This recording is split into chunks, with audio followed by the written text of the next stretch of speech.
Hello दोस्तों, नमस्कार। आप सभी लोगों का बहुत बहुत स्वागत है हमारी यूट्यूब चैनल ईटी विद्भूषण पर। आशा करता हूं कि आप सब लोग बहुत अच्छे होंगे। आज की यह वीडियो आपके प्रीवियस ईयर 2012 के सभी क्वेश्चनों को लेकर आए हैं, जो आप लोगों के एग्जाम की पॉइंट ऑफ व्यू से बहुत ही इम्पोर्टेंट है। स्टार लगा लीजिए, ये क्वेश्चन आपके एग्जाम में आना तय है। ग्रामीण क्षेत्रों में गाय के गोबर से झोपड़ी की दीवारों और फर्श को लीपा जाता है। उन्हें क्यों लीपा जाता है? चिकना और साफ बनाने के लिए, खुरदरा बनाकर घर्षण बढ़ाने के लिए, फर्श को प्राकृतिक रंग देने के लिए, कीटों को दूर रखने के लिए। देखिए, आपको प्रीवियस ईयर बहुत ही इंपॉर्टेंट है। आपकी नैया को प्रीवियस ईयर ही पार लगा सकता है। सीटेट एग्जाम को आप बहुत ही आसानी से क्रैक कर सकते हैं। बस आपको क्या करना है कि प्रीवियस ईयर के सभी प्रश्नों को तैयार कर लेना है, क्योंकि आपके एग्जाम में सीटेट में जो भी प्रश्न होते हैं, एग्जाम हॉल में आप जब बैठेंगे तो आपको भी पता लग जाएगा कि जो भी प्रश्न आपको मिलेंगे प्रीवियस ईयर से मिलेंगे, उनका पैटर्न चेंज हो सकता है, पूछने का तरीका अलग हो सकता है, लेकिन प्रश्न आपके इसी टाइप से बनेंगे। इन्हीं को फेर बदल करके आपसे पूछा जाएगा। तो यहाँ आपका राइट आंसर हो जाएगा कीटों को दूर रखने के लिए। अगर आपके पास कथन या कूट से होता है ये प्रश्न, तो यहाँ आपके चिकना और साफ बनाने के लिए, कीटों को दूर रखने के लिए, ये दो ऑप्शन सही होते। सबसे सटीक आंसर आपको सीटेट में निकालना रहता है। बहुत ही डिफ़िकल्टी आपको रहता है पेडागोजिकल जो क्वेश्चन होते हैं, क्योंकि सभी प्रश्न आपके सही होते हैं, लेकिन जिसमें आपको सबसे संतुष्ट करने वाला प्रश्न को आंसर जो होता है उसी को आपको टिक करना है। कह सकते हैं कि जो सबसे सटीक और बेस्ट आंसर होता है उसी को आपको चुनना है। तो ग्रामीण क्षेत्रों में गाय के गोबर से झोपड़ी की दीवारों और फर्श को लिपा जाता है कीटों को दूर रखने के लिए। अगर आपसे कथन और कूट में पूछता है तो आपको कीटों को दूर रखने के लिए, चिकना और साफ बनाने के लिए, ये आपको याद रखना है। अब देखते हैं अगला प्रश्न। सभी प्रश्न इंपॉर्टेंट है, आपके प्रीवियस ईयर 2012 के प्रश्न हैं, आज आपकी इस वीडियो में देखने को मिलेंगे। अगर आप चैनल पर नए हैं, चैनल को सब्सक्राइब कर लें, साथ में बेल आइकन को प्रेस कर दें, जिससे हर एक नई वीडियो की नोटिफिकेशन आपको मिलती रहे। जितने भी हमारे शिक्षक विद्यार्थी इस वीडियो को देख रहे हैं, वीडियो को लाइक कर दीजिए, अपने दोस्तों के साथ शेयर कर दीजिए। एक किसान दानों को भूसे से अलग करना चाहता है। जिस प्रक्रिया से यह किया जा सकता है वह प्रक्रिया आपको बतानी है। होगा हस्तचयन, ये नहीं होगा, क्योंकि आपको दाने को भूसे से अलग करना है। जैसे मान लीजिए आपका गेहूं है, अब गेहूं के दाने को आपको निकालना है, तो फसल की आप कटाई करेंगे गेहूं की, उसके बाद आप थ्रेशरिंग करेंगे। तो यहाँ आपका राइट आंसर हो जाएगा ऑप्शन नंबर बी, थ्रेशरिंग। ना तो आपको फसल की कटाई होगी, ना आपका निष्पावन। निष्पावन में आप सूप समझते होंगे, सूपा जिसको कहते हैं, इसके माध्यम से दाने को अलग किया जाता है, छांटा जाता है। अगला प्रश्न है,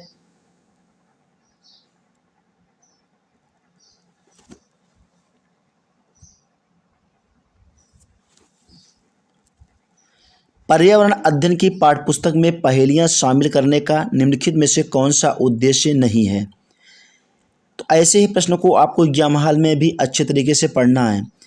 आपको प्रश्न अगर नहीं पढ़ना आता तो आप एग्जाम में हर हाल में गलत करके आएंगे। प्रश्न को आपसे बनेगा तब भी आप गलत कर जाएंगे, क्योंकि लास्ट में आपका ऐसे आपको दिया रहेगा कि कौन सा उद्देश्य नहीं है, कौन सा उद्देश्य है। ये थोड़ा सा सामान्य बातें आपको अच्छे तरीके से याद रखना है प्रश्न को पढ़ते समय। देखिए, एग्जाम हॉल में हम इसलिए बात कर रहे हैं कि क्योंकि जब बच्चे एग्जाम हॉल में बैठते हैं तो उनको काफ़ी डरा हुआ महसूस करते हैं कि प्रश्न को आएगा नहीं आएगा, काफ़ी टेंशन में हो जाते हैं। ऐसा आपको नहीं होना है। तो पर्यावरण की अध्ययन की पाठ्य पुस्तक में पहेलियां शामिल करने का निम्नलिखित में से कौन सा उद्देश्य नहीं है? तो यहाँ निगेटिव प्रश्न का आंसर, आपका निगेटिव आंसर ही आपको चुनना होगा। तो सृजनात्मक चिंतन की योग्यता और उत्सुकता का विकास करना, बच्चों में आलोचनात्मक चिंतन शक्ति विकास करना। ऑप्शन नंबर सी है आपका, बच्चों में तर्कणा शक्ति का विकास करना। और ऑप्शन आपका डी है, बच्चों के मस्तिष्क को भ्रमित करना और उन्हें इस भ्रम का आनंद उठाते देना।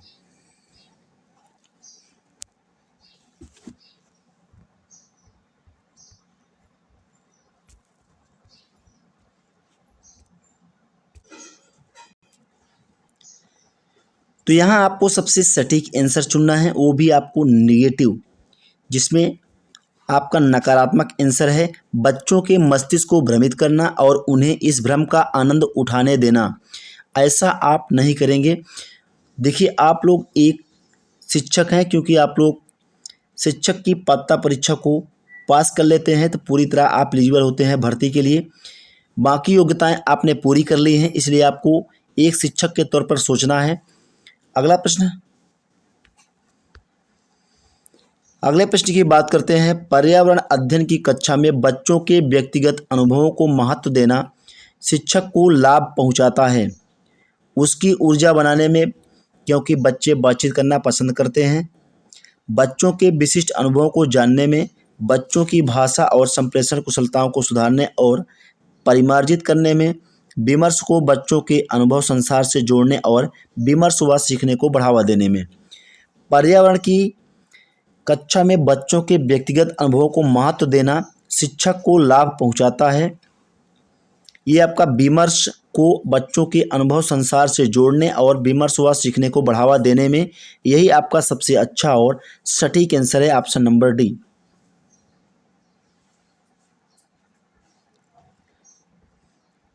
बढ़ते हैं नेक्स्ट अगले क्वेश्चन पर।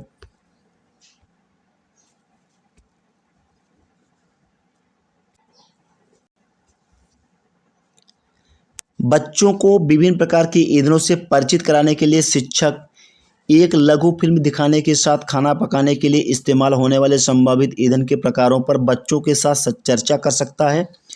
चार्ट पर ईंधनों के चित्र प्रदर्शित कर सकता है। बच्चों से विभिन्न प्रकार के ईंधनों की सूची बनाने के लिए कह सकता है। कक्षा में कुछ ईंधनों के नमूने दिखा सकता है। तो आपकी सीटेट एग्जाम में इसी टाइप के प्रश्न आपको देखने को मिलेंगे। इन सबको आपको अच्छे से तैयार कर लेना है। प्रीवियस ईयर के जितने भी क्वेश्चन अब तक पूछे गए हैं सभी को अच्छे तरीके से आपको एग्ज़ाम से पहले तैयार कर लेना है। कई वीडियोज आपको ईबीएस के मिल जाएंगे, जिसमें आपके एनसीईआरटी बुक के जितने भी प्रश्न पूछे जाते हैं वो सभी अपलोड कर दिए गए हैं। आप चैनल पर जाकर सभी वीडियोज़ को देख सकते हैं। पेडागोजी के इम्पोर्टेंट प्रश्न जितने भी एग्ज़ाम में फिर से आ सकते हैं उनको हमने चैनल पे अपलोड कर दिया है। आप वहां जाकर सभी वीडियो को आप देख सकते हैं।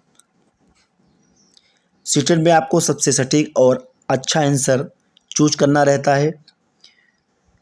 आंसर आपकी लगभग सभी आपको ऐसे लगेंगे जैसे सभी के सभी आपको सही हो, लेकिन उसमें सबसे अच्छा और बेस्ट आंसर आपको चुनना रहता है। अगर आप नए हैं, एक बार भी एग्ज़ाम नहीं दिए हैं, तो आपको घबराने की कोई भी आवश्यकता नहीं है। थोड़ा सा आपको समझने की आवश्यकता है। जैसे इस प्रश्न की हम बात करते हैं, वेरी इंपॉर्टेंट है, ये आपके एग्जाम में फिर से आ सकता है। बच्चों को विभिन्न प्रकार के ईंधनों से परिचित कराने के लिए शिक्षक को क्या करना चाहिए कि एक लघु फिल्म दिखाने के साथ खाना पकाने के लिए इस्तेमाल होने वाले संभावित ईंधन के प्रकारों पर बच्चों के साथ चर्चा कर सकता है। यही अब सबसे सटीक और बेस्ट आंसर है इस प्रश्न का। ऑप्शन नंबर ए आपका राइट आंसर हो जाएगा। अगला प्रश्न है, मानचित्र पढ़ने के लिए आवश्यक कौशल में शामिल आपको बताना है क्या क्या होना चाहिए। मानचित्रण पढ़ने के लिए आवश्यक कौशल में शामिल स्थान, दूरी और दिशाओं की सापेक्ष स्थिति को समझने की योग्यता, ड्राइंग और पेंटिंग में विलक्षण कुशलता। तो आपका 1 से 5 तक का जो बच्चा होता है इतना अधिक बुद्धिमान नहीं होता है कि जो ये ड्राइंग और पेंटिंग की विलक्षण में कुशल हो। उसमें अलग अलग तरह तरह की कुशलताएं नहीं पाई जाती हैं। ग्लोब पर स्थित दर्शाने के लिए स्केच और गणनाओं का उपयोग करने की योग्यता, तो गणनाओं का उपयोग करने की योग्यता नहीं होती उनमें, इसको भी आप काट सकते हैं। अभिव्यक्तात्मक योग्यताओं को बाहर निकालने के लिए विलक्षण संप्रेषण, विलक्षण यानी कि अलग अलग संप्रेषण, ये भी आपका गलत हो जाएगा। मानचित्र पढ़ने के लिए आवश्यक कौशल में शामिल होते हैं आपके स्थान, दूरी, दिशाओं की सापेक्ष स्थिति को समझने की योग्यता। तो ये आपका सबसे बेस्ट और अच्छा आंसर है। ऑप्शन नंबर ए आपका राइट आंसर हो जाएगा। स्टार लगा लीजिए, एक प्रश्न ये आपके एग्जाम में आएगा। चलेंगे अगले क्वेश्चन की ओर।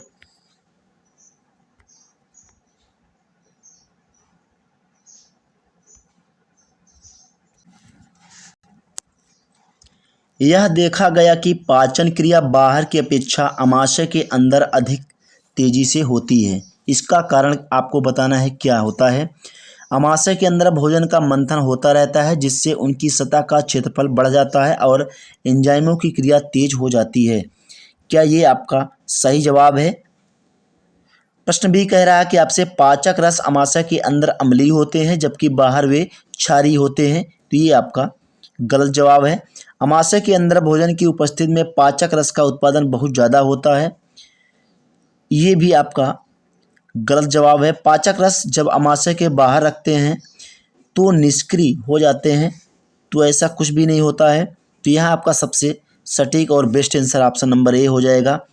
इस तरह भी आपको एग्जाम हॉल में छांटना है, जो आपको सटीक लगे, थोड़ा सा भी आपको लगे कि ये आपका पॉजिटिविटी है, ये आंसर आपका हो सकता है, तो ऐसे ही आपको भी छांटना है।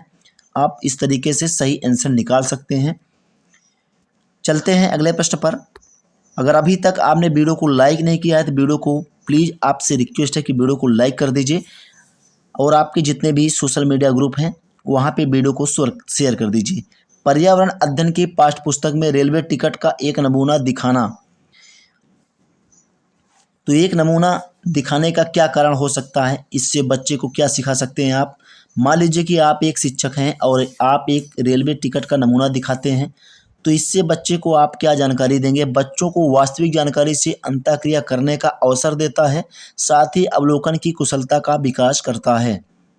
तो क्या ये आपका जो ऑप्शन ए है बिल्कुल सही जवाब है, क्योंकि ये आपकी वास्तविक जानकारी से अंतःक्रिया करने का अवसर देता है, साथ में आपको अवलोकन की कुशलता का विकास करता है। तो ऑप्शन नंबर ए आपका पहला ही ऑप्शन सही जवाब हो जाएगा। बच्चे को रेल के किराए के बारे में बताता है। टिकट में देखिए, ये जो आपका रेलवे के किराए के बारे में बताता है, अगर आप वास्तविक जानकारी से उसे परिचित कराएंगे तो उसको सारी जानकारी उसी में हो जाएगी, तो कहीं से आपको ये अलग से बताने की आवश्यकता भी नहीं पड़ेगी। टिकट में प्रयुक्त विभिन्न संक्षिप्त अक्षरों का ज्ञान उपलब्ध कराता है। निष्कर्ष पर पहुंचने के लिए बच्चों की कुशलता का विकास करता है। तो ये सभी चीज़ें आपकी पहले ही आंसर में समाहित होती हैं अच्छे तरीके से। तो आपको सबसे बेस्ट और अच्छा आंसर चूज करना रहता है सीटेट एग्जाम में, ये बात हमारा ध्यान रखिएगा।